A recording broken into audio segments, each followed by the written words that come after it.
I'm very happy to see you all again. Nagyon boldog, hogy újra találkozunk. Although I must be honest, I don't recognize all of you. Bár őszintén megvalva nem ismer nem ismer meg mindenkit. I was speaking yesterday to a meeting in the British Parliament, the House of Commons. Tegnap a brit parlamentben volt egy megbeszélésem. By invitation of the Old Party Committee on Health. Az Old Party egészségügyi bizottságának a meghívására. There were 6 very eminent scientists, heads of department, very senior professors. 6 nagyon komoly tudós vett részt még ezen a megbeszélésen, intézetvezetők, tiszteletbeli professzorok. And I think I got included by accident. És azt mondja, hogy véletlenül is közéjük keveredett. But it was a very amusing and entertaining discussion. We had a lot of fun. Nagyon szórakoztató megbeszélés volt, nagyon jól érezték magukat. I was very rude to the politicians. Nagyon durva volt a politikusokhoz. And they let me get away with it. De engedték, hogy folytassam. The reason is they're in trouble. Az oka ennek az, hogy bajban vannak. They understand that the orthodox school of medicine, in terms of public health, has been a complete failure. Felismerték, hogy az ortodox orvostudomány az sajnos egy komplett kudarc. We have had a century of pharmaceutical developments. Egy évszázada fejlesztünk gyógyszerkészítményeket. Which have given us many different drugs, which are expensive, powerful, and highly toxic. Ezek a fejlesztések nagyon sok gyógyszert adtak nekünk, nagyon erős gyógyszereket, amelyek sokszor nagyon toxikusak is. We use these to suppress the symptoms of disease, but we have nothing that cures disease. Ezek a tüneteket nyomják el, de nincs semmi a kezünkben, ami gyógyítaná ezeket a tüneteket, a betegségeket. Except for the antibiotics, and that is nearly ended now. Az antibiotikumok kivételével, de most már ez is véget ért. What the pharmaceutical medicine has not done is to prevent the tide of degenerative illness from increasing and increasing and increasing. Amit a gyógyszeripar nem oldott meg, az a növekvő hulláma a degeneratív betegségeknek, ami egyre csak nő és nő. We have tidal waves rolling all around the world of diabetes, coronary artery disease, cancer, dementia. Ezek az árhullámok mennek körbe a Földön, az Alzheimer-kor, a demencia, a cukorbetegség és más degeneratív betegségeknek a hullámai. And these tides wash sick people into the surgeries twice a day. Ezek a hullámok a beteg embereket a sebészeti műtőkben mossák naponta 2-szer. The doctors try to treat them, they do the best they can. Az orvosok kezelik őket, megteszik, amit tudnak. But because they are not, most of them, public health specialists or epidemiologists, they don't really understand that outside the door, the tides are getting higher and higher. De mivel ők nem epidemiológusok is ezeket a folyamatokat nem figyelik, nem veszik észre, hogy az ajtón túl ez az árhullám ez egyre magasabb és magasabb. Our healthcare system is bankrupt. A egészségügyi rendszerünk összeomlott pénzügyi értelemben. So is the American system, and so is yours. Mind az amerikai, mind a mi rendszerünk. The doctor is he's like a car mechanic who all he knows is how to fix a broken engine. Az orvos az olyan, mint egy autószerelő, aki egyet tud, hogy hogyan kell megjavítani a motort. But he knows nothing about how to keep that car on the road in the first place, how to keep it well. De semmit nem tud arról, hogy ezt az autót hogyan tartsuk az úton, hogyan tartsuk rendben, hogy haladjon. We understand now that the causes of degenerative disease are nothing to do with pills and tablets, but they are everything to do with your lifestyle. Megértettük azt, hogy a degeneratív betegségek vonatkozásában ennek semmi köze a tablettákhoz, itt az életmódhoz van nagy köze. And we now also understand, on the basis of many thousands of clinical and preclinical studies, we know how to make those problems largely go away. És sok ezer klinikai vizsgálat eredményeként tudjuk, hogy mit kell tennünk ahhoz, hogy ezek a problémák nagy részben eltűnjenek. The obstacles between us and better health are not scientific any longer. The obstacles, the hurdles. the barriers. A határok önök és a tudományos tények között, vagy hogy hogyan legyenek egészségesek, ezek már nem tudományosok. The obstacles are political and A they're határok regulatory. politikaiak, nem tudományosok. Now, you cannot expect the medical profession to do very much with this information because, frankly, they don't know very much about it. Nem várhatjuk azt az orvosi rendszertől, hogy valamit kezdjen ezzel az információval, egyszerűen azért, mert nem is tud róla. But through an organization like this, I think that what we can do is to take the new understanding of disease and actually deliver it directly to consumers. Az ilyen szervezeteken, előadáson keresztül tudjuk megértetni és megérteni és továbbítani ezt az információt. You think that it's normal for people to get sick in their 60s and to start dying and to continue to die into their 70s and 80s. Azt gondoljuk, hogy ez normális, hogy 60 éves korukra az emberek megbetegszenek és haldoklanak egészen a 70-es éveikig, vagy kicsit azután is. But I can assure you it's not normal. De biztosítom őket arról, hogy ez abnormális, ez nem normális. And yet the process has become so common, it has become invisible to us. Olyannyira nyilván, vagy olyannyira elterjedt ez a folyamat, hogy gyakorlatilag szinte láthatatlanná vált számunkra. But when I look at your public health and ours, what I see is a holocaust. Ha megnézzük a mi egészségügyi számainkat, vagy statisztikánkat, vagy Angliában, amit ő lát, az egy holokauszt. A holocaust in slow motion. Egy lassú holokauszt. But it's unnecessary and it's avoidable. De ez teljességgel szükségtelen és elkerülhető. All that waste of talent, that waste of experience, that waste of life. Tehetség, tudás, életek elpazarlása. So much of that can be salvaged. Nagyon sokat ebből meg lehet menteni. That's why the title of my presentation, finally I arrived there, is called How to Grow Old. Ezért ez a cím a prezentációnak, hogyan öregedjünk meg. Because frankly, not many people know how to do this. Mert nagyon sokan nem tudják, hogyan csináljuk ezt, hogyan tegyék ezt. They make a terrible mess of it. Egy nagy káoszt csinálnak. I will try to show you how to do it better. Megmutatja, hogyan lehet ezt jobban csinálni. Now this refers to the increasing healthcare problems I mentioned before. Ez a dia a növekvő egészségügyi problémákra vonatkozik, amiről már szó volt. Almost everything is getting worse. Gyakorlatilag szinte minden rosszabb lesz. So I'm sure that Sebas can translate this. All of these problems, different kinds of health problems, all of them getting worse. Ezek különböző egészségügyi problémák. Ezekről beszéltünk korábban, és most nem megyünk be a részletekbe, de gyakorlatilag minden téren rosszabbul állunk, mint korábban. And people have been looking at this in quantitative ways. It's not just that the diseases are becoming more frequent, the population is becoming less healthy. És nem csak a betegségek száma növekszik meg, hanem a populáció is egyre kevésbé lesz egészséges. Sabi, will you translate this? Yeah. Most lefordítom a mondatot. Tehát a szemét ételek, bocsánat, nem tudom máshogy fordítani, tehát azok az ételek, amit nem lenne érdemes megenni, plusz az a mozgás nélküli és mozgáshiányos életmód egy olyan szituációt teremtett, amikor a ma felnőttjei olyan egészségtelenek bizonyos szempontból, és 15 évvel idősebbek, mint a nagyszüleik vagy az őseik voltak ugyanabban az életkorban. Tehát összefoglalva, a mai felnőttek egy bizonyos életkorban 15 évvel idősebbek biológiailag, mint a szüleik voltak, vagy a nagyszüleik voltak. We were not designed to sit in cars or to sit behind desks. Nem arra lettünk tervezve, hogy autóba üljünk, vagy asztal mögött üljünk. We were designed, if you don't mind my using that term, to be hunter-gatherers. Arra lettünk tervezve, vagy gyakorlatilag, ha megengedik ezt a kifejezést, akkor gyűjtögető és vadászó életmódra lettünk tervezve.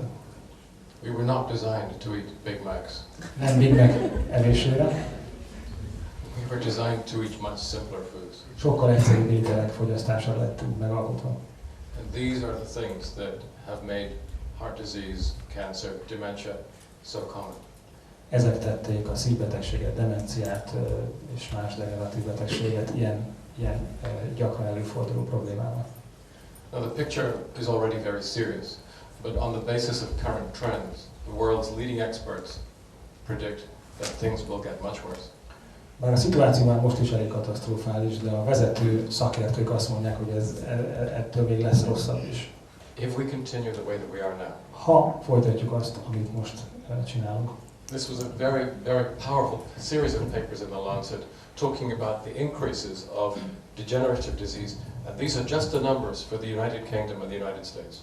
Ez a Lancet publikáció, ez egy nagyon erős cikk volt, ami megjelent ebben a labban. A Lancetet ismerik az orvosok, az egyik legnagyobb impact faktorú orvosi lap, ami arról szól, hogy még 2030-ra még 76 millió túlsúlyos beteg lesz a jelenlegihez képest, és 6-tól 8,5 millió új cukorbeteg eset, több mint 6,7 millió szívbeteg, és 492 000 vagy akár 669 000 új rákos eset ahhoz képest, amennyi most van. Tehát ez még pluszban. I just translated that. So that's by 2030. Ez 2030-ban. And by 2050, it's going to get even worse. 2050-ben még rosszabb helyzet várható. The system is broken. A rendszer már összeomlott. So we have to move forwards. And what we have found is that the best way to move forwards is to start by looking backwards. Előre kell mennünk ebből a helyzetből, és a legjobb módja ennek, hogyha visszatekintünk. So I'm going to talk to you very briefly about a series of papers that I wrote with a very good historian called Dr. Judith Robotham, and which were published in the Journal of the Royal Society of Medicine. Nagyon röviden egy olyan publikáció sorozatról szeretne beszélni, ami a Royal Society of Medicine lapjában jelent meg, 3 egymást követő példányban egy kiváló történésszel, Judith Robothammel együtt írták. So here you have a very typical group of school children from England, the north of England, in the year 1885. Ez Észak-Angliában egy tipikus gyerekcsoport, osztály 1885-ből. And you can see one thing that's very obvious, how slim they all are. Egyetlen dolog nagyon feltűnik, mennyire karcsúak. Including the teachers. A tanárokat is beleértve. But the surprising thing is how much those teachers were eating, and we know this. We have all the records of what they ate. De ami még ennél is meglepőbb, hogy ezek a tanárok mennyit ettek, mert pontosan tudjuk, hogy mennyit ettek, mert megvannak a feljegyzések. So these ladies, look how slim they are. They were eating on average 3,500 calories a day. Ezek a vékony hölgyek napi 3500 kalóriát fogyasztottak. So how are they so slim? Because they were so physically active. Hogyan maradtak mégis ilyen karcsúak? Mert fizikailag nagyon aktívak voltak. And why do we not still have that same shape? És miért nincsen ugyanez a formák? Well, the internal combustion engine has a heavy responsibility. Hát a belső égési motornak nagy a felelőssége ebben. So here you have here Dr. Engineer Professor General Carl Benz. Carl Benz látjuk a képen. Who gave us the Mercedes-Benz. Aki a Mercedes-Benzt adta nekünk. And it changes society. It changes the way that we live. És ez megváltoztatta a társadalmat, azt a módot, ahogyan élünk. And some of you have seen these slides before, but önök láthatták már ezeket a képeket korábban. But it changes our world. Teljesen megváltoztatta a világunkat. And this is the way that we live now. És most így élünk. And here's an American taking his dog for a walk. Így viszi egy amerikai kutyát sétáltat. I took this photograph in Michigan. Ezt ő csinálta, ezt a képet Michiganben. And the reason it was in Michigan was that was traditionally where there was the center of automobile production in the United States. Azért Michiganben, mert a Michigan az egyik központja az autógyártásnak az Amerikai Egyesült Államokban. So you can see that the dog is getting a good exercise. A kutya az jó edzésnek van kitéve. But the owner, not so much. De a tulajdonos kevésbé. And then when you look to see how active Americans are, actually they hardly move at all. Ha megnézzük, hogy mennyire aktív egy amerikai, rájövünk, hogy gyakorlatilag alig mozognak.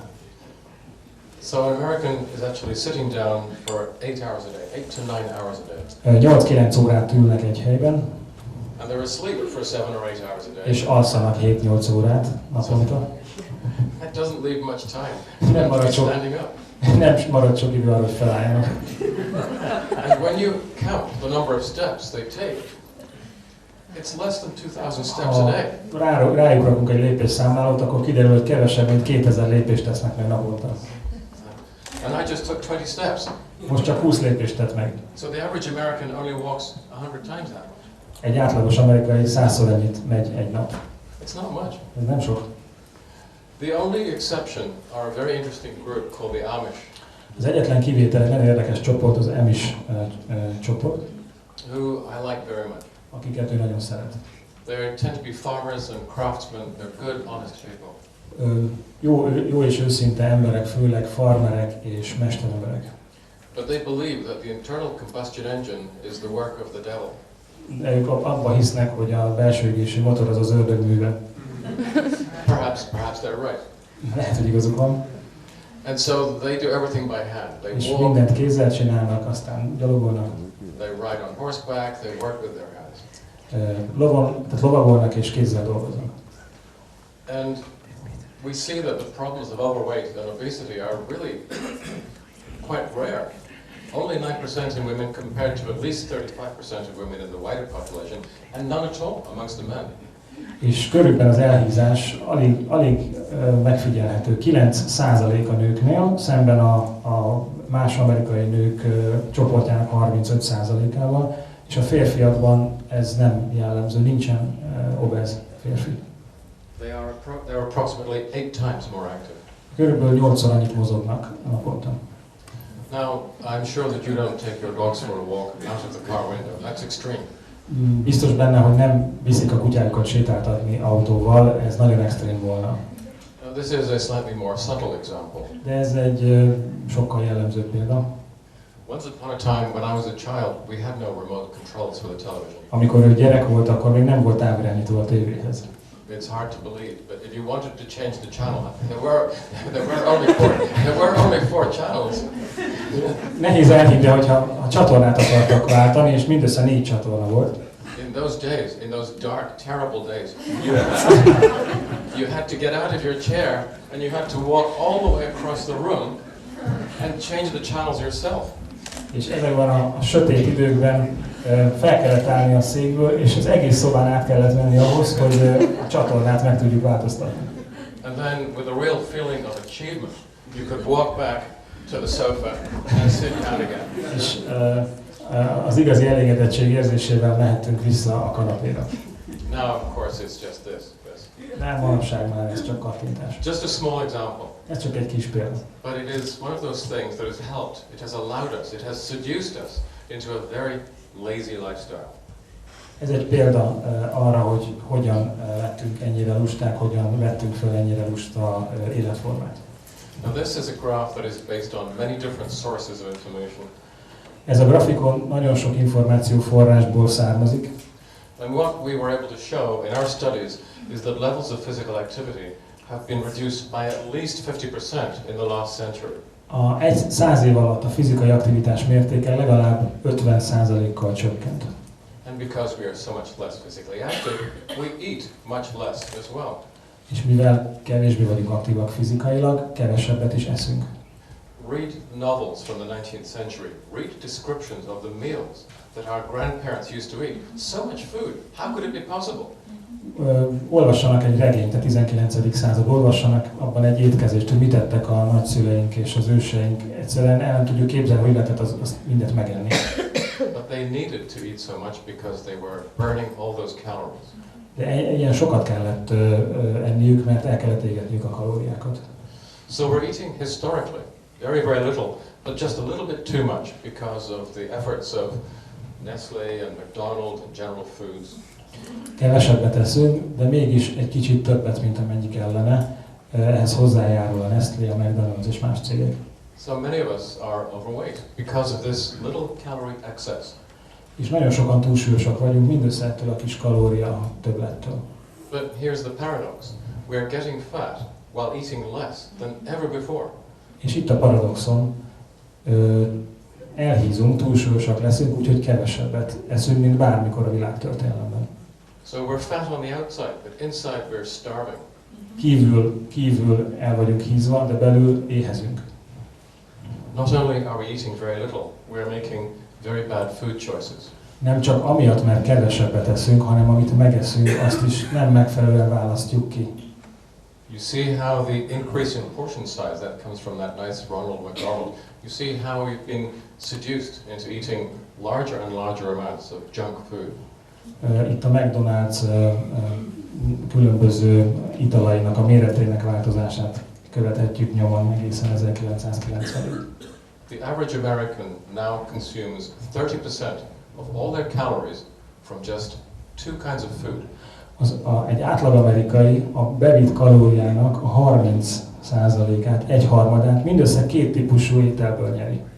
One is high fructose corn syrup. Az egyik a magas fruktóz tartalmú kukoricaszirup, which is put not just into Coca-Cola but many other foods beside because it's sweet and cheap. Ami nem csak a Coca-Colában van benne, hanem rengeteg más élelmiszerben, mert olcsó és édes. And the other is soy oil. És a másik a szójaolaj. Which is also full of calories, but almost nothing else. És az is tele van kalóriával, de majdnem semmi nincs még azon kívül benne. America is a tragedy. Amerika egy tragédia. In many ways. Sok értelemben. But when you go to the Midwest, to the shopping malls, you see these strange-looking people wandering around like elephants.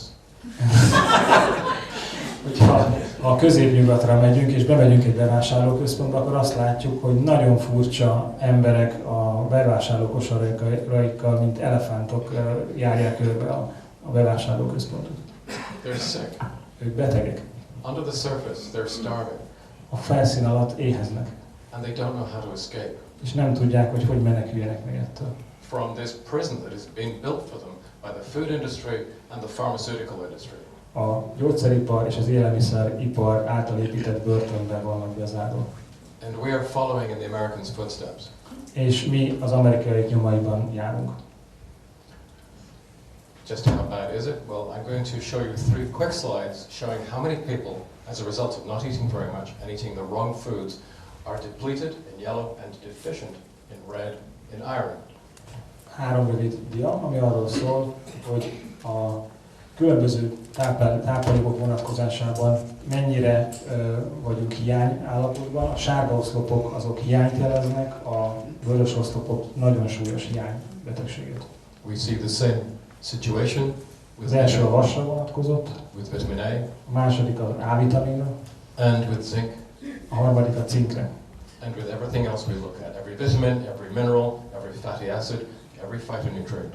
Minden fitonutriens, aminosav, vitamin és ásványok vonatkozásában felvetíthetnénk ezeket az ábrákat. People are starving to death in the midst of what looks like plenty. Underneath they are starving. Az emberek éhen halnak a bőség közepén.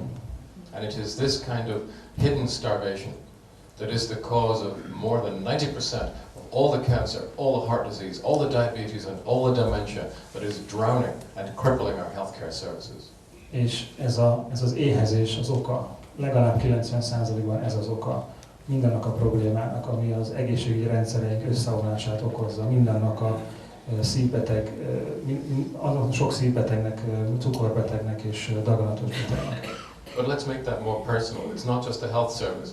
It is killing and poisoning your friends, your family and you. De ha még személyesebbre vegyük, ez nem csak az egészségügyi rendszer, ez gyakorlatilag a barátainknak, a családtagjainknak a mérgezése, halálba való mérgezése. You think it's normal to get heart disease and cancer and dementia and all those other things as you get older? No, it's not. Ha azt gondolják, hogy az teljesen normális, hogy szívbetegek lesznek, daganatosak, vagy cukorbetegek, ahogy idősebbek lesznek, ez egyáltalán nem normális. The pharmaceutical industry would like you to think that. A gyógyszeripar szeretné, hogy úgy gondolják, hogy ez normális, hogy idővel ezek a betegségek jelentkeznek. Because in that way you become a captive and a permanent market for them. Mert akkor egy folyamatos fogyasztó és piaccá válnak önök a gyógyszeripar számára. But you have another option. De van egy másik választásuk is. These are just more statements by very serious scientists saying how common this inner starvation is. Ezek kijelentések nagyon komoly tudósoktól, ami megmutatja, hogy a belső éhezés az mennyire komoly. So let's go back to Sheffield, that town where I showed you the photograph of those school children. This is the same town a century later. Menjünk vissza Sheffieldbe, és emlékezzünk vissza arra a képre, ami az iskolás lányokat ábrázolta. Ez a kép Sheffieldben készült 100 évvel később. And here we see these people who are much heavier than they were a century ago, but inside they're starving. És ezek az emberek sokkal kövérebbek, mint a 100 évvel ezelőtti társaik, de belül éheznek. And this paradox of being overweight but starving is occurring in exactly the same animals that share our lifestyle, our pets. És ez a folyamat, ez az éhezés és közben elhízás, ez alól a folyamattól azok az állatok sem kivételek, akikkel megosztjuk az életünket. So both dogs and cats are also turning into mind a kutyák, mind a macskák. They have the same problems. They're getting larger, but they're also showing more and more the diseases that are caused by this inner starvation. A kutyák és a macskák is egyre kövérebbek, nagyobb testűek lesznek, és ugyanazokat a jeleket mutatják, ugyanazokat a betegségeket mutatják, ami a belső éhezésnek a jele. They are also developing diabetes and heart disease and dementia and cancer and arthritis, all of the other problems that we have. Ugyanazokat a problémákat alakítják ki magukban, ugyanazokban a problémákkal szenvednek, mint az emberek, szívbetegség, cukorbetegség, daganatos betegség, ízületi problémák. Now let's jump back in time. Now I'm going back to the Victorian Britain, and this was a time when Britain, this tiny little foggy island, had an empire that stretched over a third of the globe.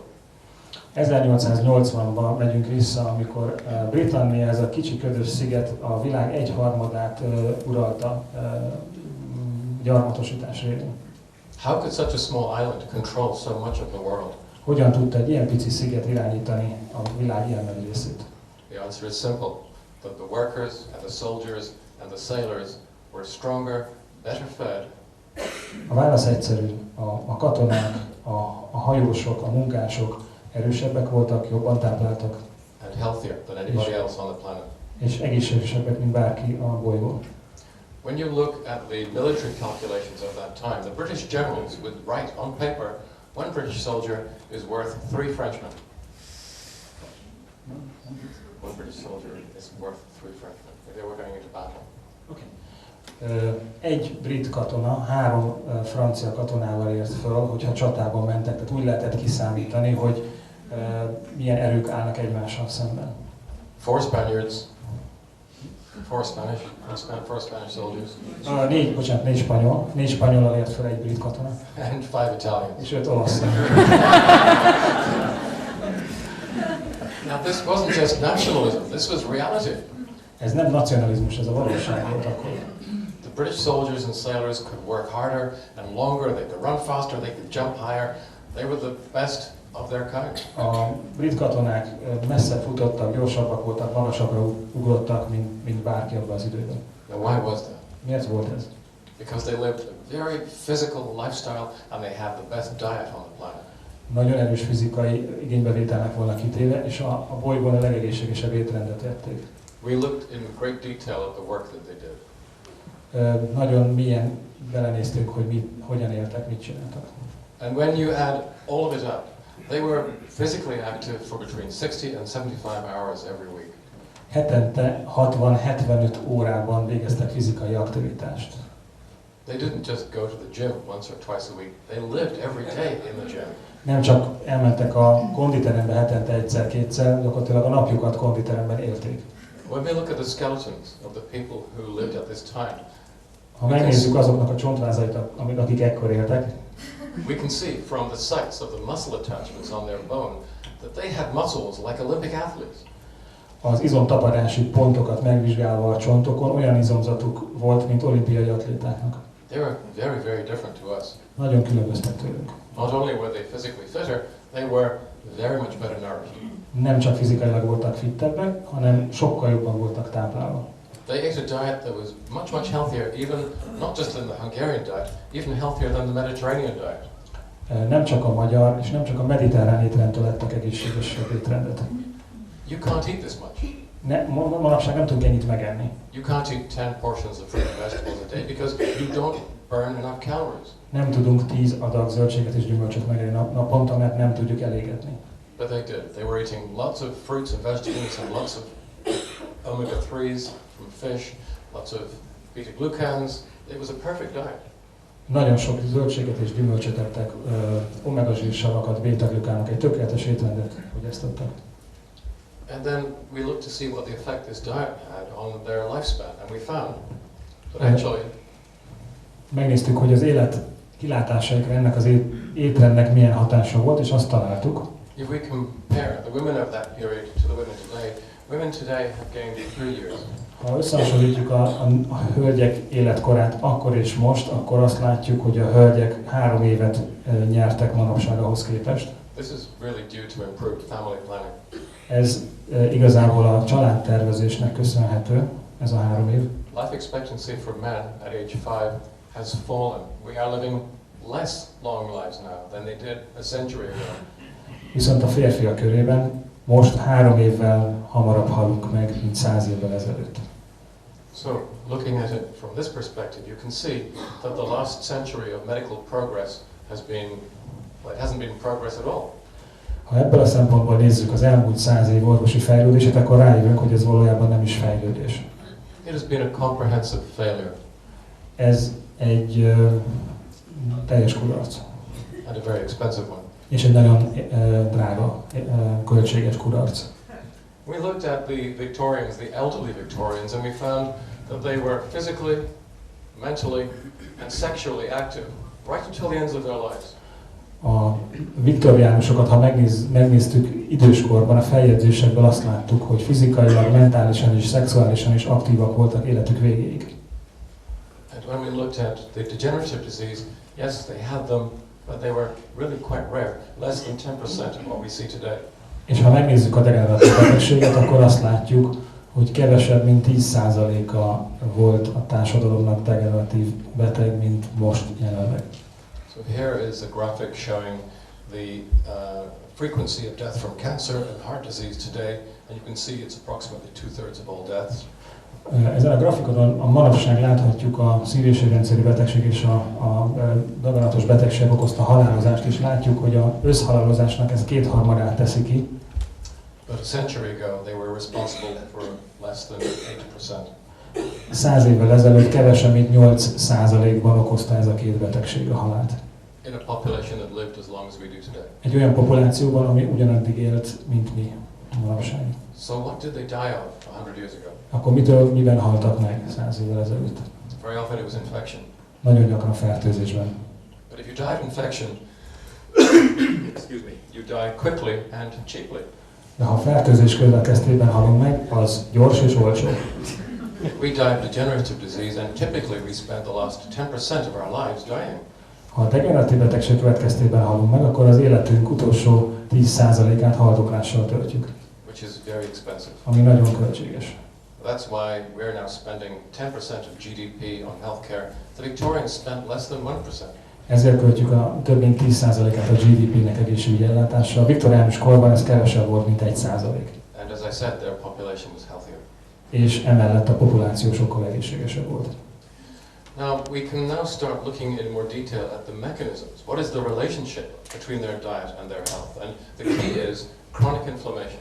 Ha megnézzük a mechanizmust, hogy hogyan függ össze az étrend az egészséggel, akkor a kulcs, a központ az a krónikus gyulladás.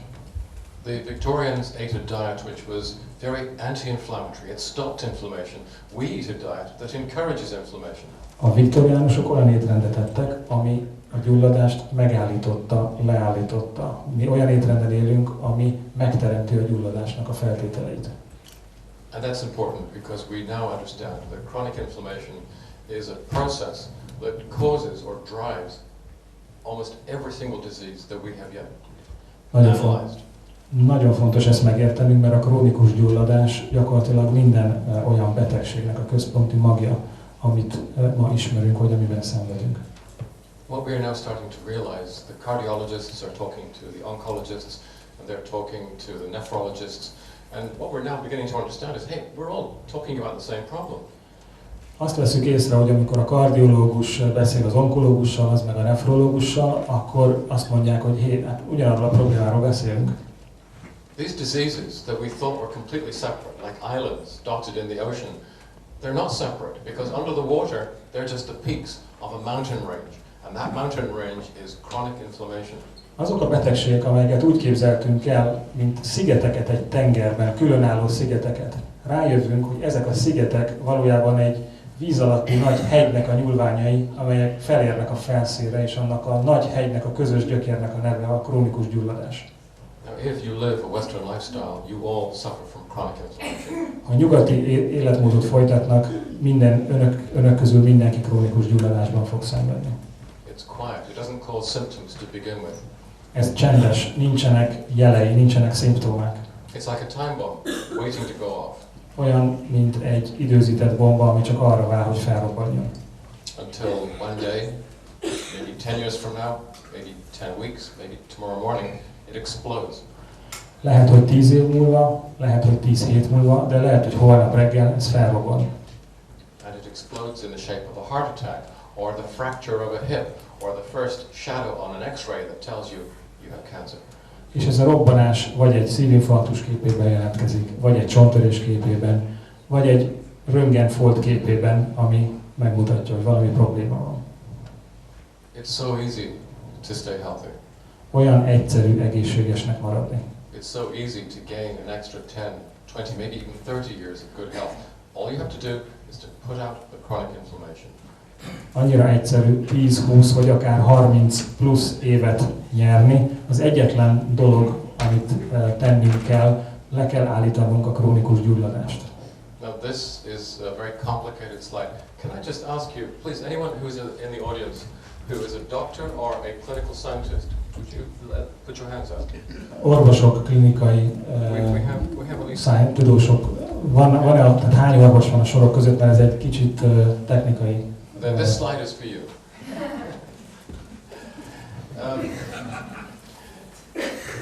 100 years ago, obesity is very rare. Today it has become very, very common. Okay, that's easy. Az elhízás 100 évvel ezelőtt ritka volt, ma nagyon gyakori. Ez egyszerű. But not all fat is dangerous. If the fat that you have in your body is full of lipophile antioxidants, which it is if you're eating a Victorian diet, it's not inflammatory. De nem minden zsír veszélyes. Ha az önök szervezetében lévő zsírban lipofil, zsírban oldódó antioxidánsok vannak, mint ahogy a viktoriánus korban voltak, ahogyan viktoriánusok ettek, az nem veszélyes. Victorian fat was not like our fat, it was a different color. A viktoriánusoknak a zsírja nem úgy nézett ki, mint a mi zsírunk, más színe is volt. It was yellow or orange because it was full of phytonutrients. Azért ez citromsárga vagy narancssárga színű volt, mert tele volt növényi hatóanyagokkal. Fat in people today is white. Az emberekben a zsír, ha felvágjuk a hasat, manapság, ez fehér színű. And that means that it is pro-inflammatory. It is causing chronic inflammation. Ez azt jelenti, hogy ez elősegíti a gyulladást, ez gyulladást okoz ez a zsírszövet. Now, the Victorians have a ratio of fatty acids in their diet of 6 to 3, 2 to 1. Very technical. They are healthy because that is anti-inflammatory. A viktoriánusoknak az omega-6-3 zsírsav bevitelének az aránya 2 az 1-hez volt, sokkal egészségesebb és nem okoz gyulladást. Our diet has changed. It's completely the wrong way. Instead of 2 to 1, our ratios are typically between 15 to 1 all the way up to 50 to 1. Very pro-inflammatory. 15 az 1-től, akár 50 az 1-ig is elmegy az arány manapság. Polyphenols, these are the flavonoids, if you like, from fruits and vegetables.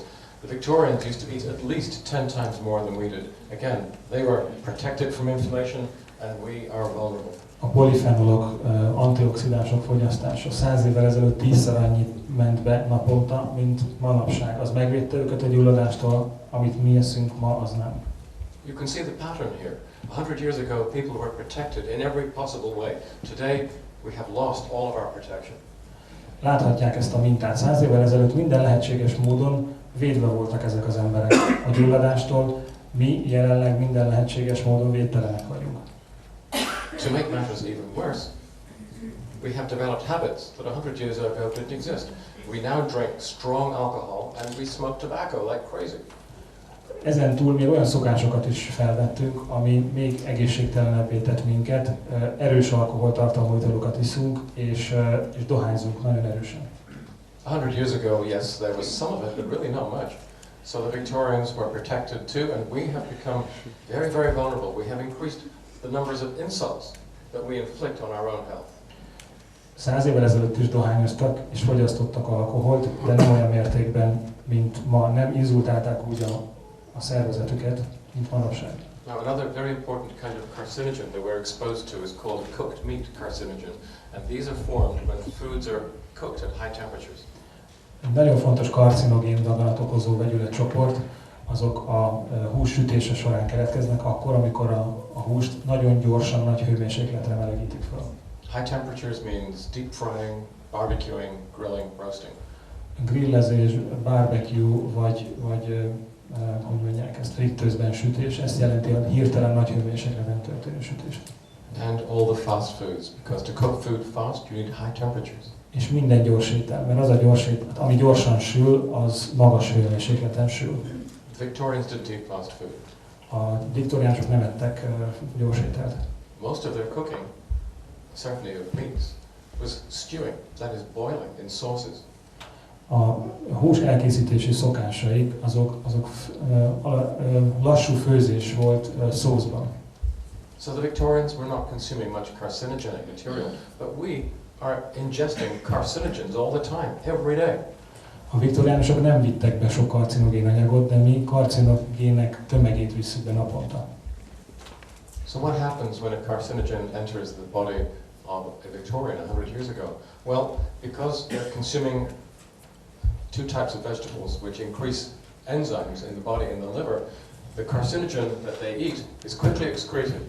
Mi történik, ha egy viktoriánus karcinogént eszik, vagy mi történt?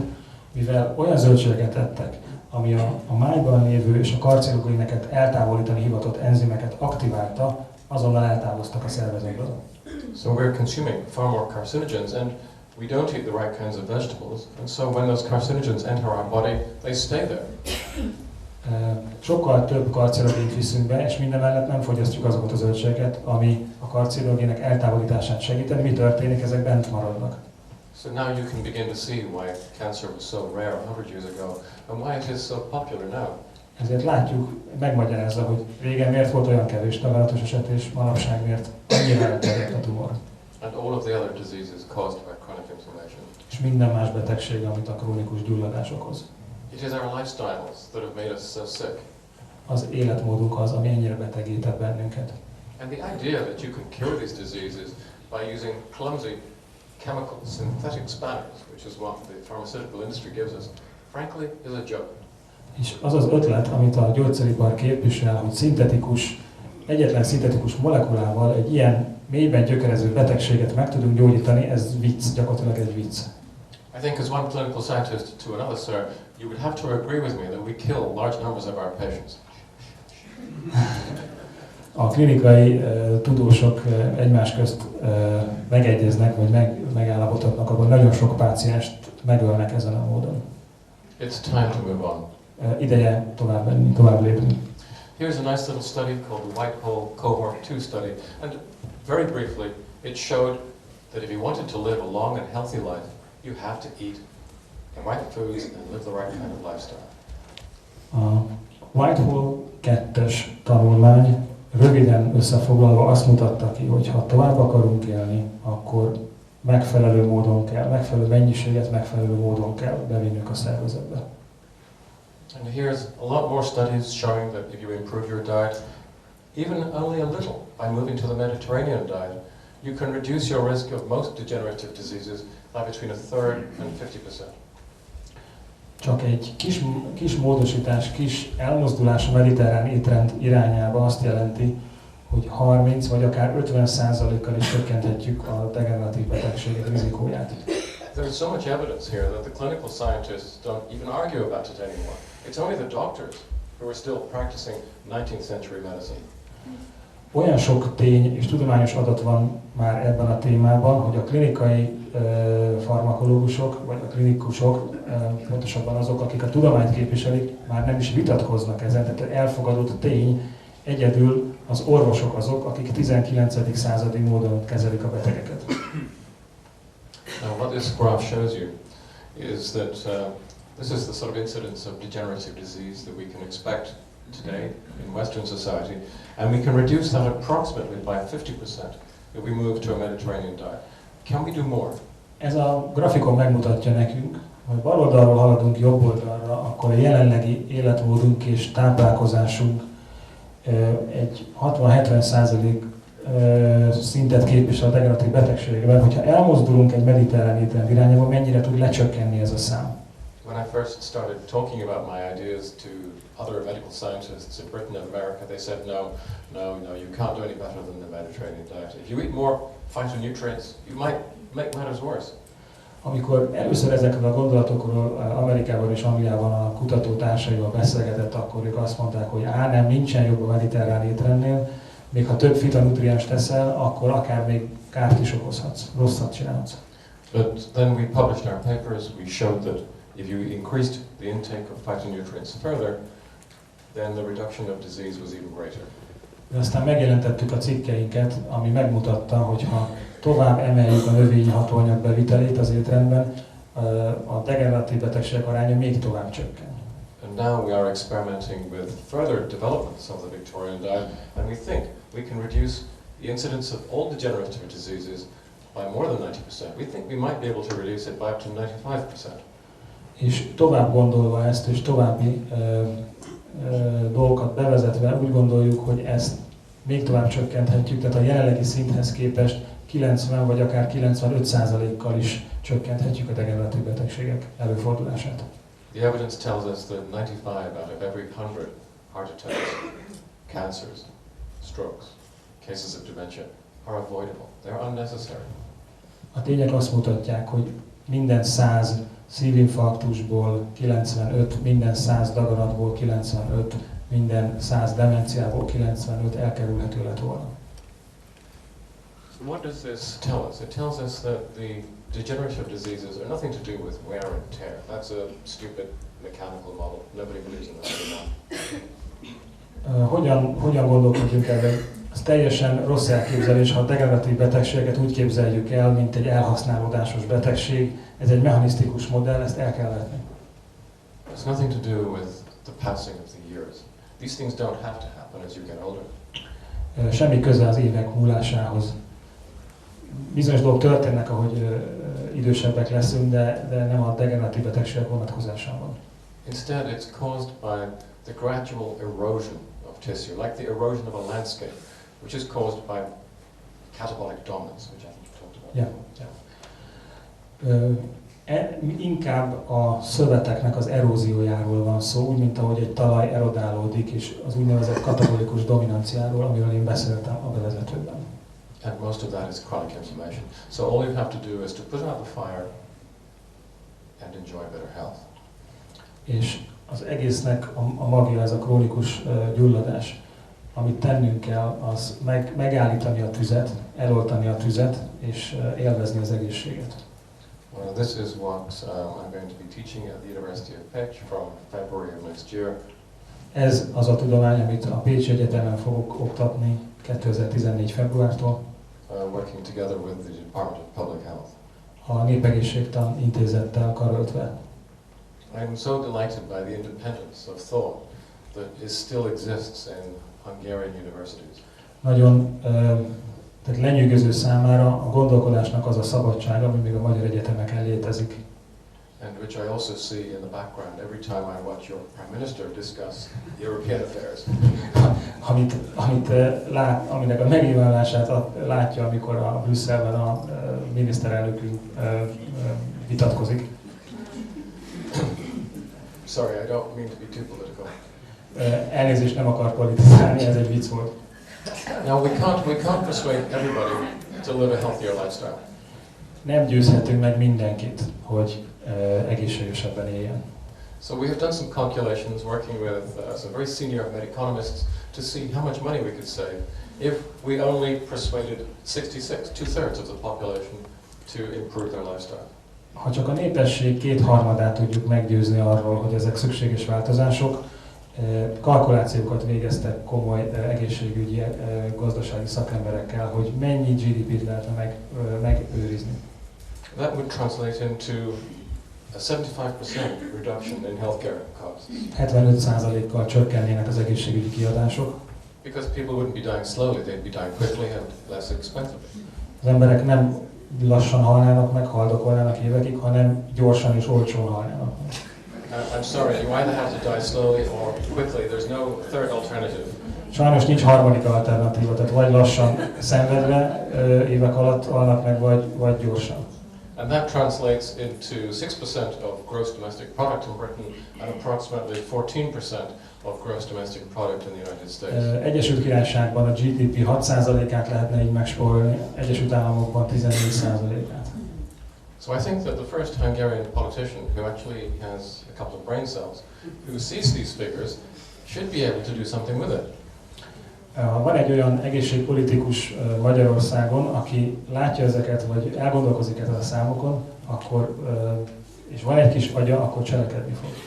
It would solve your macroeconomic problems within 18 months.